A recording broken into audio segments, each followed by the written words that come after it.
Okay, I promised you guys a story, and I promise you it is an interesting one. Oh, that is a long gray hair. Welcome to 48 and welcome to Fresno. God, I'm not even gonna. Man, I feel like I should start this whole thing over after I shave. But anyway, so I went to a bare knuckle fighting event over here in Auberry, which is like the sticks out here past Fresno. It's almost like unincorporated, but it's on an Indian reservation. There's this place called Mono Wind, Mono Wind Casino. Great event, had a great time. Met some cool people. Everyone was chill. When I say bare knuckle, basically it's like boxing without gloves. You know, they tape their wrists up, and I think I posted a link to their Instagram account. But yeah, it's bloody. It is real bloody. It's like early UFC stuff. It's intense. But anyway, had a great time. On the way up was totally fine. I could tell I was kind of getting in the sticks a little bit because there weren't many cars on the freeway, the 168 East, I believe. I was on a phone call with a buddy, and uh, it kept going in and out at some point. Like the further up I was kind of going up past the 168, he was losing me. So not a big deal. I didn't really think about it. The only Wi-Fi out there, you don't get cell service out there. I'll tell you that right now. But the only Wi-Fi out there is at the casino itself. And then let's see. So the fights ended around 9 o'clock. The doors opened at 5, and I think the first fight started happening around 6 or so. So it was about a 3 hour with the intermission, 3 hour event. It was pretty cool. $83 for the tickets. Fifth row, not bad. It was outside. Had fun time. So anyway, get ready to leave.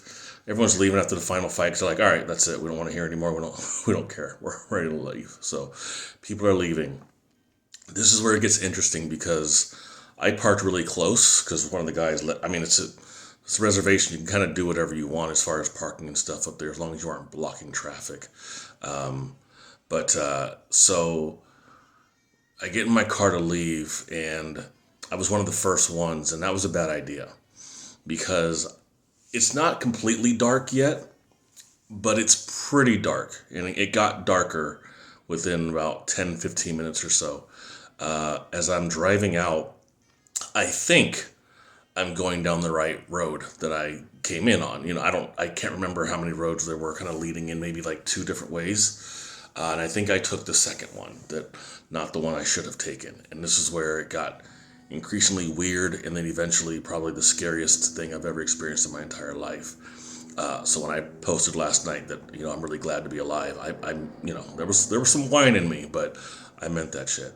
Pardon the French. Anyway, so I'm going down this road, and it's still paved at this time, but eventually it goes into narrow road ahead. And when I say narrow, like there's no way a second car could pass on the other side. It's like someone's gonna have to back up if another car's coming up. It's that narrow.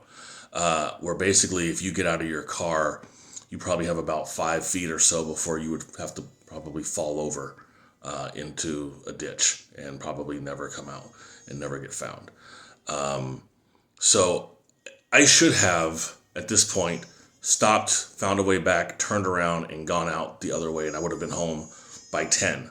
It's probably 9:10, 9:15 at this point. I didn't. I don't know why I didn't. I just didn't. I didn't think that what I was going to encounter was going to happen, which was at some point the roads became, well, I guess they stayed so narrow that I kind of had to hug the hill as I was turning around corners and stuff like that. So, if you think back to like the Wile E. Coyote and Roadrunner and all those Bugs Bunny cartoons where people are like running up hills and stuff like that, but like a big drop off, like that's kind of what I was experiencing. But like I would have been falling into trees and stuff like that. So as I'm going, there's one car behind me, and you can't go 20, 30, 40 miles an hour. Like you're hugging. So you're going 5, 10 miles an hour around these corners and stuff. And at some point there was a split, and I didn't know this area. I just moved here. So the split was like, you go left or you go right. And I'm like, I don't know. So I just kind of kept going the way it felt like I should have kept going. So I did. And then the other car went the other way, and I stopped, and I was like, wait. And then they stopped. And I don't know if they were stopping for me or stopping for some other reason, but then I backed up. And I started kind of heading toward that way, but by the time I got to them, they were gone. Or by the time I got to where they were already gone. I don't even know if they lived in the area or whatever, but ultimately, now I'm out there by myself. I have no one to talk to. There's still no cell service, and it is pitch black dark now. It's probably about 9:25, and this is my first split. Now, all roads from here on out until I finally hit civilization again, they are all dirt. I looked up some stuff this morning or yesterday, which was basically the roads out there are for dirt biking, and probably just animals, obviously, because it's nature. But yeah, when I say like dirt bike, I mean for real, like little hills and jumps. There was a few spots where, as I'm driving over these dirt paths and stuff, I drive a 2014 Honda Accord. This is not some kind of off-roading vehicle, clearly. As I'm going over these little humps of dirt, my car kind of like dropped a little bit. And I'm like, God, I can't get stuck. Because if I get stuck, I can't call anyone. No one knows I'm out here, and I'm by myself. I only have water. I don't have flares. I don't have anything. All the stuff I'm thinking about now, like in the future, I need to get this stuff to if I ever go out there again or whatever. But anyway, probably just to have them just in case anyway, regardless of where I am. But yeah, so then I hit another spot where I had to split, and I went the wrong direction. And how did I know? Because my GPS recalibrated. Now you're like, which GPS? Because you don't have cell service. Well, I have my Garmin from like 2010 that I still have because you never know. And I am so glad I still have this Garmin from 2010. It cost me like $200 at Costco many years ago, or maybe like $100, whatever. Anyway, so that was working the whole time. Because if I didn't have that, I might still be out there, and you guys would probably never see me again. So when that thing starts recalculating where I am, like, oh, well, you're going the wrong way. Oh, I just turn around and I go back the other way. So that happened a couple of times because there is no way to really tell which way you're supposed to go. And if there is, I just don't know because I don't know the area. I don't know these trails. 2014 Honda Accord. I'm a city boy. So there's one point where my anxiety and my fear peaked at probably about an 8. I don't really get too fearful, like deathly scared, but there was a spot where I was like, oh my God, I don't know what to do, God. I need you to help me because I don't know what to do. So there were like cracks and crevices in the dirt ahead at one of these turns. And I'm just like, okay, if I drive over this, my car's going to get stuck, and there's no way I'm getting out of this dirt. I'm going to have to sleep here. I wouldn't be in danger per se, but it was definitely going to be stuck. And once again, no cell service. I did see 2 cell towers throughout my time of being out there, but I couldn't connect it. I mean, they didn't connect at all, so it didn't even matter. Anyway, at that point, I backed up because I'm like, or 85-point turn, whatever, and I go the other route, which makes it a little bit longer for me to go, but I'm like, at least I'm not going to get stuck. So I did that a couple of times, and the whole time I'm out here, I'm thinking to myself, I hope I don't see any bears, because grizzly, black bear, brown bear, I don't know the area. Mountain lions, cougars, because if those things are eating in the middle of the road, they're not stopping eating because you're there. That's just probably not going to happen. They're going to finish eating, or they're going to add to their dinner and eat you. And then what else was I? Oh, I did see 2 owls. I believe they were owls. Swoop by the hood of my car. I mean, probably within a couple of feet, maybe 2 to 3 feet above the hood of my car, which I only assume they would have been owls. I don't know what other nocturnal animal would have been flying around out there. I did see 2 skunks. I smelled 1 skunk, and I saw another one at another time. I know they weren't the same skunk. There's no way. It's too far. But I did not see any bears, cougars, mountain lions, or anything like that. So I was thankful for that because I really was fearful. A lot of other thoughts kind of coming in, like, what if another car comes? What if a crazy person's out here? It's native land. What if I'm disturbing something? all those things you're just like, dude, I don't know where I am, and I'm not trying to mess it with anyone's stuff, but I just want to get home. I just want to get, I was asking God, I just want to get to a paved road so I know I'm back in civilization. Like, that's all I'm really asking for. Once I'm there, I know I'm in a better place and I'll be fine. And it took a while, and it took a lot of prayer. I've never been so scared in my entire life. I've never talked to God so much in my entire life. And, I'm a guy who had cancer. I had colon cancer in 2018, stage 2. I'm good now, but as scary as that was, Saturday night was far more scary because it was far more immediate. Where colon cancer was, well, we have some time, we have to get a surgery, we have to get approvals and stuff like that, and everything was fine. It wasn't stage 4, right?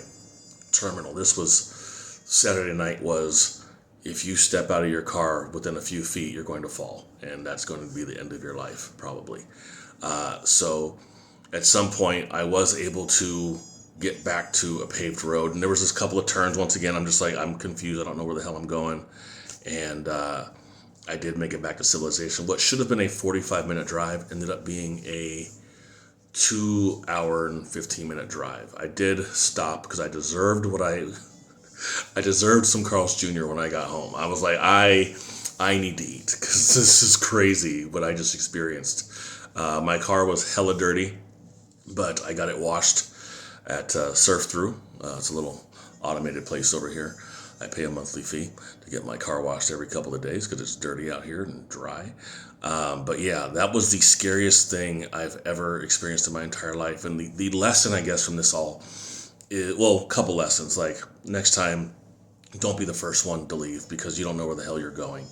Another lesson to learn is landmarks, kind of just know which way to go. Maybe even when you're driving up, if I'm driving up this road again, maybe hit a hit the GPS, the Garmin in my phone, to like mark someone's house. Be like, hey, well, I know if I pass by this place, I know I'm going to be in the right direction. I know I'm going to be in the right place. So just like those little kind of things just to remember. And the other thing to remember too, like if I go out there again, oh wait, no, sorry. The other thing, the lesson, this is the big one, was, and I told this to a few people already, which is basically, as tightly as I hung on to the curves and the roads and going that slow and just kind of trying to make the right decisions and all that stuff, I thought, is this how we're supposed to be with God? When life gets scary, there's a lot of stuff that we deal with in life, illnesses and money issues and all type job issues. When life gets scary, what do you go to? What do you cling to? What is your safe haven? And if you don't have one, I suggest you find one. And I can tell you that the safe haven for me is God. And I think we are supposed to hang on closely to God, as I was hanging on to those curves, going around those hills in that mountainous area, and how fearful I was of impending death.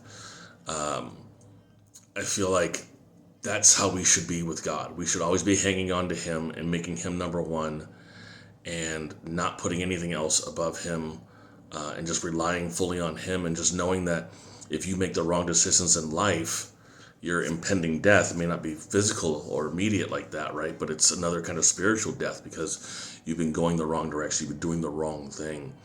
And so this is my lesson, was as I went in the wrong direction, I was hanging on closer to God because I'm like, I'm in the wrong place. I did the wrong thing. And that can be sin. It could just be like a bad decision. Like, I thought I was trying to do this other thing, and an accident. Like, I didn't mean to do this. Where other things can be, you intended to do something and then you have a consequence for it, right? This is I wasn't drunk. It wasn't any kind of situation like that. It was just one of those, I didn't know where I was going, but I thought I did. But maybe that's how life is too. We think we know what we're doing and we don't. And when we don't know what we're doing, or when we do know what we're doing, we're still supposed to hang on to God as tightly as we can, as I was hanging on to those curves so I did not fall off the road and end up in a ditch somewhere. So that is my lesson. This video I thought was going to be about 10 minutes, ended up being about 15. Thank you for listening, watching, whatever. I'm fine. I'm safe. I'm not hurt. My car is washed. My car still works. Everything is fine, and I'm fine. And if you don't have God, I suggest you go get him.